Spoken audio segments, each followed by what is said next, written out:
Tulo kabi alang kanato mga igsoon.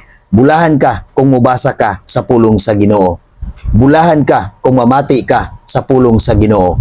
O bulahan ka kung mutuman ka sa nahisulat sa pulong sa Dios. Gipadayag 1, versikulo 3. Bulahan ang mubasa sa basahon sa mga propesiya.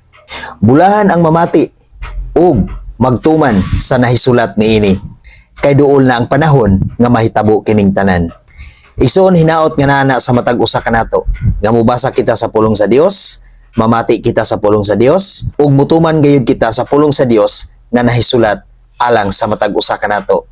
Hinaot igsoon ni ato gayud kining ikinabuhi aron mahimo kita nga bulahan dinhi sa kalibutan.